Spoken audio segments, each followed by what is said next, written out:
കഴിഞ്ഞ നമ്മുടെ വീഡിയോ അവസാനിച്ചത് ഹൊഗ്ഗനക്കലിൽ നിന്നായിരുന്നു.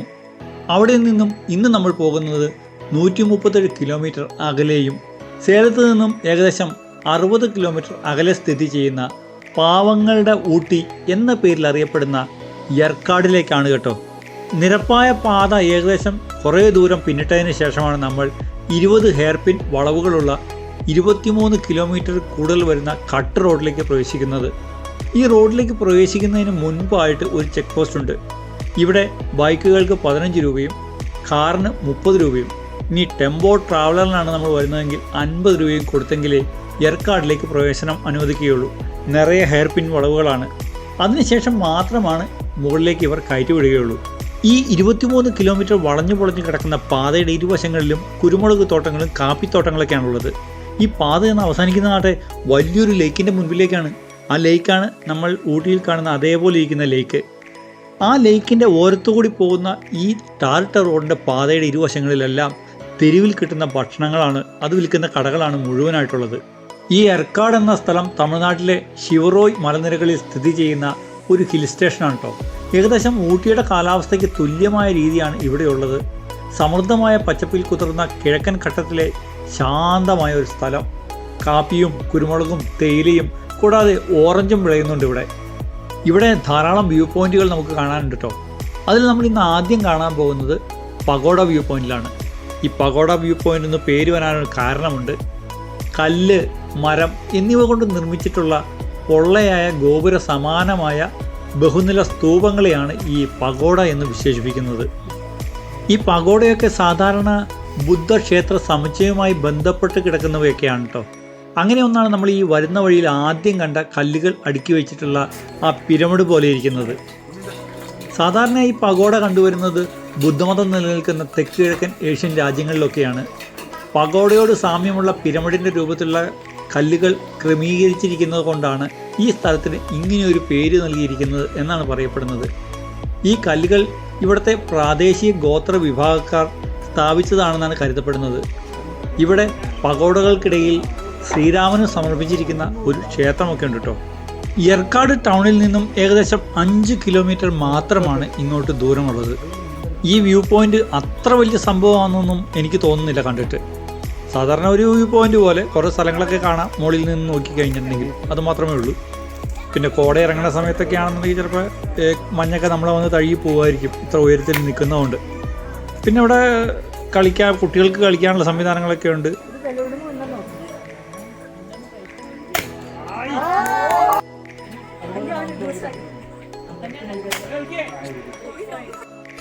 താഴെ ദൂരെ കാണുന്നത് ചെറിയ ഗ്രാമങ്ങളൊക്കെയാണ് കേട്ടോ. ഇവിടെ നിന്നും അടുത്ത വ്യൂ പോയിന്റിലേക്കാണ് നമ്മൾ പോകുന്നത്.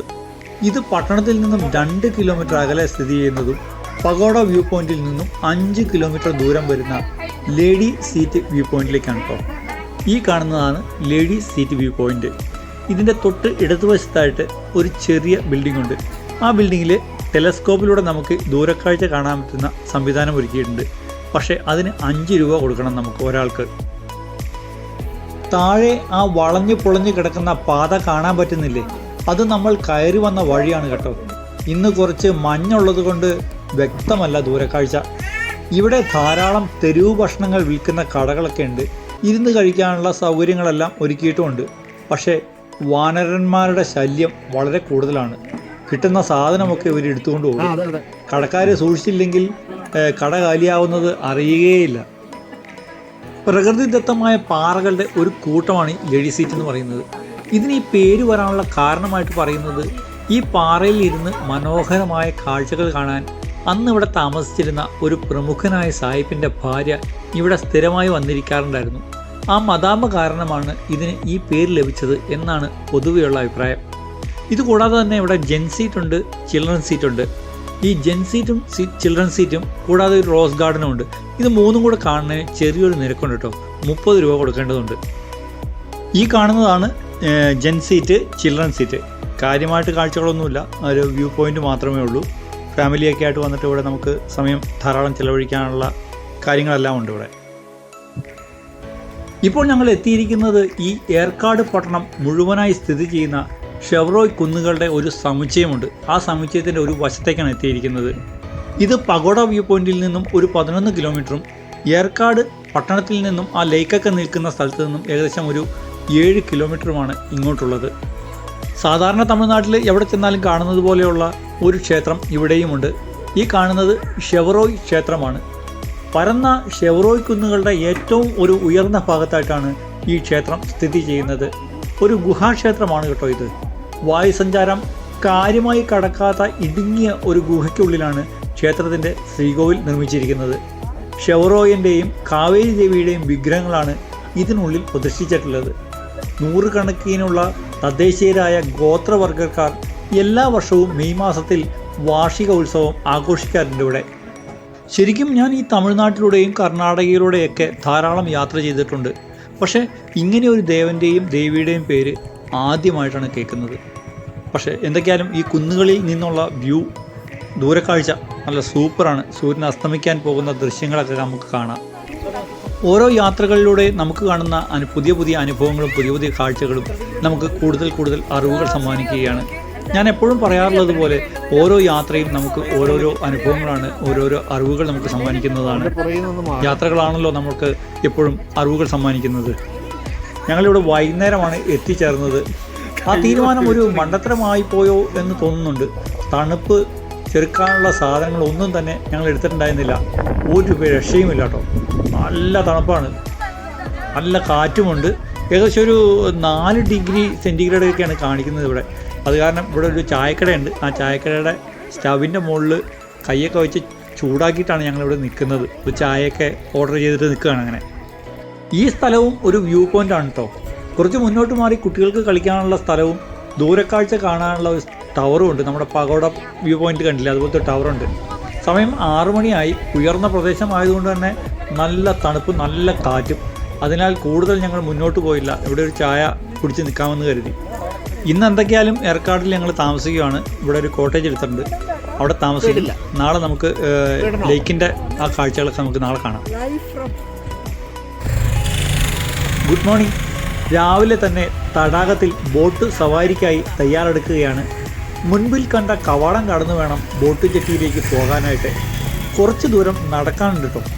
ഈ ബോട്ട് ജെട്ടിയിലേക്ക് പ്രവേശിക്കാനായിട്ട് ഒരു നിരക്ക് നമ്മൾ കൊടുക്കണം. ഇത് പ്രദർശിപ്പിച്ചിട്ടുണ്ട് തൊട്ട് താഴെയായിട്ട്. മുതിർന്നവർക്ക് 10 രൂപയും കുട്ടികൾക്ക് 5 രൂപയുമാണ്. ക്യാമറകൾക്കനുസരിച്ച് വേറെ വേറെ നിരക്ക് നമ്മൾ കൊടുക്കേണ്ടതുണ്ട്. ഈ ബോട്ടിൽ യാത്ര ചെയ്യണം എന്നുണ്ടെങ്കിൽ നമ്മൾ വേറെ നിരക്ക് കൊടുക്കണം കേട്ടോ. ഈ ടിക്കറ്റ് വെച്ചിട്ട് ഈ നടപ്പാതയിലൂടെ ഈ തടാകത്തിൻ്റെ സൗന്ദര്യം നമുക്ക് നടന്ന് ആസ്വദിച്ച് വേണമെങ്കിൽ പോകാം. ബോട്ട് സവാരി വേണ്ടവർക്ക് നമ്മൾ വേറെ പൈസ കൊടുത്തിട്ട് അതും ബോട്ട് സവാരി ചെയ്യാവുന്നതാണ്. ഈ തടാകവും ഇവിടുത്തെ ബോട്ട് സർവീസും എല്ലാം കാണുമ്പോൾ ശരിക്കും എനിക്ക് ഓർമ്മ വരുന്നത് ആ ഊട്ടിയിലെ തടാകവും ആ ബോട്ട് സർവീസും ഒക്കെയാണ്. സേലം ജില്ലയിൽപ്പെട്ട ഈ പട്ടണം സമുദ്രനിരപ്പിൽ നിന്നും 4790 അടി ഉയരത്തിലാണ് സ്ഥിതി ചെയ്യുന്നത്. ബ്രിട്ടീഷുകാരുടെ കാലം മുതൽക്ക് തന്നെ ചരിത്ര പ്രാധാന്യമുള്ള സ്ഥലമാണ് കേട്ടോ ഇവിടം. പ്രകൃതിയെ സ്നേഹിക്കുന്നവരുടെ പറുദീസയാണ്. കൂടാതെ വിശാലമായ കാപ്പി, കുരുമുളക് തോട്ടങ്ങൾ ഉൾപ്പെടുന്ന ഈ വിചിത്രമായ സ്ഥലം പ്രകൃതിയെ അതിൻ്റെ മികച്ച രീതിയിൽ നമുക്ക് ഇവിടെ അനുഭവിക്കാൻ പറ്റുന്ന ഒരു പ്രത്യേകതയുണ്ട്. വർഷം മുഴുവൻ സുഖകരമായ കാലാവസ്ഥ ഉള്ളതിനാൽ രാജ്യത്തിൻ്റെ വിവിധ ഭാഗത്തു നിന്നും ധാരാളം ആളുകൾ, സഞ്ചാരികൾ ഇവിടെ എത്താറുണ്ട്. അതുപോലെ ഇവിടെ ബോട്ട് സർവീസിനും വരാറുണ്ട് ധാരാളം ആളുകൾ. ബോട്ടിൻ്റെ ഉള്ളിൽ സുരക്ഷാ ജാക്കറ്റൊക്കെ ഉണ്ട്. അതെല്ലാം ഇട്ടിട്ട് വേണം നമ്മൾ ഈ ബോട്ട് യാത്ര തുടങ്ങാനായിട്ട്. ബോട്ട് യാത്ര തുടങ്ങിക്കഴിഞ്ഞാലോ ഈ നമ്മുടെ തടാകത്തിലേക്ക് കയറി കഴിഞ്ഞ് കഴിഞ്ഞിട്ടുണ്ടെങ്കിൽ ഈ തടാകത്തിൻ്റെ ചുറ്റുമുള്ള കാഴ്ച നല്ല സുന്ദരമായ കാഴ്ചയാണ് നമ്മൾ കാണുന്നത്. ഇടയ്ക്ക് തടാകം ക്ലീൻ ചെയ്യാനൊക്കെ ആയിട്ട് ഇതിൻ്റെ ഉള്ളിൽ JCB ഒക്കെ ഉണ്ട്. തടാകം വളരെ ക്ലീനായിട്ടാണ് ഇട്ടിരിക്കുന്നത് ഇവർ. ഈ ഏർക്കാട് പ്രദേശത്തെ തദ്ദേശവാസികൾ അടിസ്ഥാനപരമായിട്ട് വെള്ളാളൻസ് അല്ലെങ്കിൽ മലയരയൻ എന്നർത്ഥം വരുന്ന മലയാളികൾ എന്നറിയപ്പെടുന്ന ഒരു പ്രത്യേകതരം ആദിവാസി കുടുംബത്തിൽപ്പെട്ടവരൊക്കെയാണ്. ഇവർ വളരെ ലളിതമായി ജീവിക്കുന്നവരും വളരെ ദയവുള്ളവരൊക്കെയാണ്. കൃഷിയൊക്കെയാണ് ഇവരുടെ പ്രധാനപ്പെട്ട തൊഴിലൊക്കെ ആയിട്ടുള്ള വരുന്നത്. പിന്നെ തമിഴും ഇംഗ്ലീഷും ഒക്കെയാണ് ഇവിടുത്തെ പ്രധാനപ്പെട്ട ഭാഷകൾ ഉപയോഗിക്കുന്നത്. ഏർക്കാടിന് ചുറ്റുമുള്ള കാപ്പിത്തോട്ടങ്ങളിലെ കാപ്പിച്ചെടികളും സിട്രസ് എന്ന് വിളിക്കുന്ന ഒരുതരം ഫലവൃക്ഷ തൈകളും 1820 കാലഘട്ടത്തിൽ സേലം ജില്ലാ കളക്ടറായിരുന്ന കോക്ബേൺ ദക്ഷിണാഫ്രിക്കയിൽ നിന്നും ഇറക്കുമതി ചെയ്തതാണ്. റിസർവ് വനമേഖലയാണ് ഏർക്കാടിനെയും ഇവിടുത്തെ കാലാവസ്ഥയുമൊക്കെ വളരെ സുന്ദരമാക്കുന്നത്. ആദ്യ കാലത്തൊക്കെ ഈ സ്ഥലത്തിന് ഈ പേര് ആയിരുന്നില്ല. തടാകത്തിന് ചുറ്റും മരങ്ങൾ വളർന്ന് കാട് പോലെ നിന്നിരുന്നതിനാൽ പ്രദേശവാസികൾ ഈ സ്ഥലത്തെ ഏരിക്കാട് എന്നായിരുന്നു വിളിച്ചിരുന്നത്. കാലക്രമേണ രണ്ട് വാക്കുകളും കൂടിച്ചേർന്നാണ് ഇപ്പോഴുള്ള ഏർക്കാടായി മാറിയത്. ഇവിടുത്തെ ഭക്ഷണം സ്വാഭാവികമായിട്ടും തമിഴ് ശൈലിയിൽ ഉള്ളവ തന്നെയാണ്. എന്നിരുന്നാലും തെക്കേ ഇന്ത്യയിലെ സംസ്ഥാനങ്ങളിലെ പാചക രീതികളുടെ ഒരു സംയോജനം നമുക്കിവിടെ കാണാൻ കഴിയും. ഇതുകൂടാതെ ലഘുഭക്ഷണങ്ങളും പലഹാരങ്ങളും കിട്ടുന്ന നിരവധി വഴിയോര കച്ചവട കേന്ദ്രങ്ങൾ ഈ തടാകത്തിന് ചുറ്റും നമ്മളെ കാത്തു നിൽക്കുന്നുണ്ട്. ഈ ഏർക്കാടിലേക്ക് നമ്മൾ ബസ്സിനാണ് വരുന്നതെങ്കിൽ ബസ് സ്റ്റാൻഡിൽ നിന്നും 1 കിലോമീറ്റർ മാത്രമാണ് ഈ തടാകത്തിൻ്റെ അടുത്തേക്കുള്ളത്. ഇതൊരു പ്രകൃതിദത്തമായ തടാകമായിട്ടാണ് കണക്കാക്കുന്നത്. ഏർക്കാട് തടാകം, എമറാൾഡ് തടാകം എന്നൊക്കെ ഇതിനെ അറിയപ്പെടുന്നുണ്ട്. ദക്ഷിണേന്ത്യയിലെ എല്ലാ ഹിൽ സ്റ്റേഷനുകളിലും ഉള്ള തടാകങ്ങളിൽ ഒരേ ഒരു പ്രകൃതിദത്തമായ തടാകമാണ് ഇത്. 2 ദിവസം മുതൽ 4 ദിവസം വരെ ഉണ്ടെങ്കിൽ ഏർക്കാടിനെ മൊത്തമായി കാണുവാനും മനസ്സിലാക്കാനും ഇവിടുത്തെ കുളിരുന്ന കാലാവസ്ഥ ആസ്വദിച്ച് നമുക്ക് തിരിച്ചു പോകാനും കഴിയും. ഏർക്കാടിനോട് യാത്ര പറയാൻ സമയമായി. ഏർക്കാടിലെ തടാകത്തിലെ കാഴ്ചകളിൽ നിന്നും ഇനി നമ്മൾ പോകുന്നത് ഒരു വെള്ളച്ചാട്ടം കാണാനാണ്. ഇവിടെ നിന്നും ഏകദേശം 4 കിലോമീറ്റർ മാത്രം അകലെ നമ്മൾ തിരിച്ചു പോകുന്ന വഴിയിലാണ്. അതുകൊണ്ടാണ് ഈ വെള്ളച്ചാട്ടം അവസാനത്തേക്ക് മാറ്റിവെച്ചത്. ഈ വെള്ളച്ചാട്ടം കാണാൻ പോകാനായിട്ട് വാഹനം പാർക്ക് ചെയ്യുന്ന സ്ഥലത്ത് നിന്നും കുറച്ച് നടക്കാനുണ്ട് കേട്ടോ. ഈ വെള്ളച്ചാട്ടവും അത് നമുക്ക് സമ്മാനിക്കുന്ന ഈ പ്രദേശവും എല്ലാം അതിമനോഹരം തന്നെയാണ്. പക്ഷേ കുറച്ച് ബുദ്ധിമുട്ടുണ്ട് നമുക്ക് അവിടെ എത്തിച്ചേരാനായിട്ട്.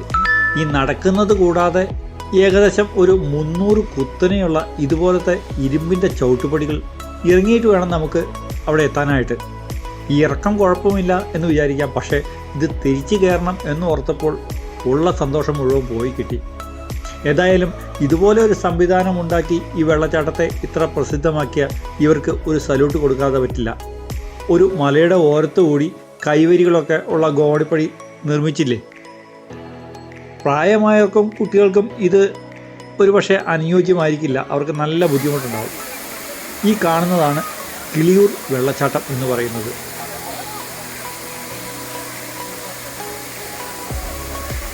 ഈ പ്രദേശത്തെ ഏറ്റവും വലിയ പ്രത്യേകത എന്ന് പറയുന്നത് ഈ മലയിൽ നിന്നും ഉത്ഭവിക്കുന്ന ഈ കിളിയൂർ വെള്ളച്ചാട്ടം തന്നെയാണ്.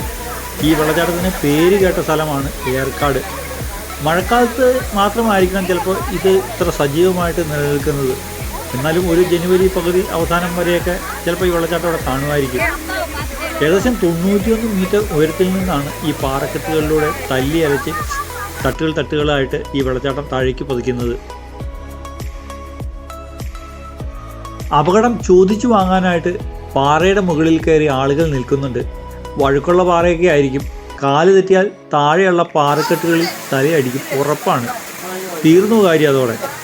വെറുതെ ആവശ്യമില്ലാതെയാണ് ആൾക്കാർ ഇതേപോലെ അപകടം ഉണ്ടാക്കുന്നത്.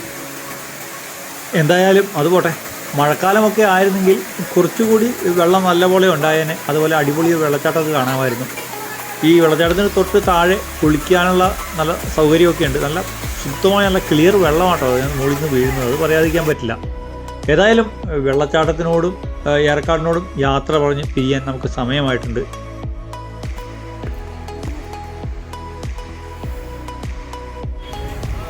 കാഴ്ചകളെല്ലാം കണ്ട് പോകാൻ നേരം ചെറിയൊരു പർച്ചേസ്, കുറച്ച് സാധനങ്ങളൊക്കെ വാങ്ങാമെന്ന് കരുതി. ഇവിടെ വീട്ടിലുണ്ടാക്കുന്ന ചോക്ലേറ്റ്, എണ്ണകൾ, കാപ്പിപ്പൊടി, തലയിൽ തേക്കുന്ന എണ്ണകൾ, നല്ല ശുദ്ധമായ തേനൊക്കെ കിട്ടും കേട്ടോ. കുറച്ച് സാധനങ്ങളൊക്കെ വാങ്ങി ഇനി മലയിറങ്ങി മടക്കയാത്രയാണ്. തൽക്കാലം ഏർക്കാടിൻ്റെ വീഡിയോ ഇവിടെ അവസാനിക്കുകയാണ്. അടുത്ത വീഡിയോയുമായി ഉടനെ കാണാം. നന്ദി, നമസ്കാരം.